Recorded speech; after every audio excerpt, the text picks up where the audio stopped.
For context, I'm a 23-year-old history student at college in a small town in the United States. I love learning about history, specifically wars. My grandfather passed away recently after a long battle with stage 4 leukemia. He and I were very close. He would tell me stories about his combat experiences in Vietnam. A few days after his passing, I received a package from his estate.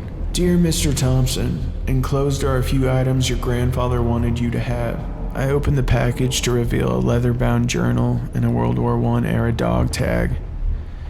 I opened the letter accompanying the items. Jack, this is something I never told you for your own good. Grandpa. I took a deep breath and opened the journal. Journal of Private James Holden, 2nd Battalion, Western Front, October 5th, 1917. They say the war will end soon. I've heard that lie before, but I write it here for the sake of hope. The trench is the same as always. Mud up to our knees, rats going fat on the dead, and constant stench of decay. Tonight the fog rolled in thicker than I've ever seen. Corporal Davies swears he saw something moving out in no man's land. We laughed it off, but he wouldn't let it go. I don't blame him. The silence feels wrong. Even the guns seem hesitant. October 16th, 1917. Something happened. I can hardly hold the pen. My hands are shaking so badly. Willoughby, young lad, barely out of training, vanished during the night. He was on watch with me when he suddenly dropped his rifle and climbed out of the trench. He said nothing, just disappeared into the fog. We called after him, but he didn't respond. Hours later he came back, only it wasn't him, not really. His uniform was torn, and his skin was gray as ash. When he smiled, it wasn't a man's smile. It was too wide, too unnatural. We shot him. God help us, we had no choice. But even after the bullets, he kept moving. It took a bayonet through the chest to stop him. We buried him just before dawn. No prayers, no ceremony. None of us could look at the grave for long. October 19th, 1917. The whispers started last night.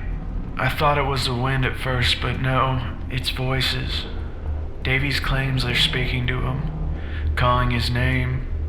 He says he can hear his mother's voice, telling him to come home.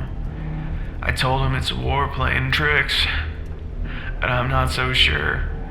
I heard something too. My sister, Mary, who died years ago. The men are on edge. Some won't speak. Others won't sleep. I fear what tonight will bring. October 24th, 1917. We're cursed. There's no other word for it. Davies tried to leave. We found him at the edge of the trench, staring into the fog. He fought us when we pulled him back, screaming about the light and the voices. It took 3 of us to restrain him. By morning he was dead.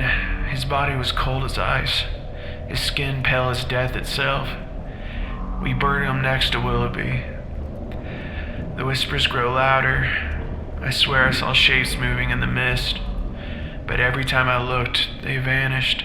October 29th, 1917. Another one gone.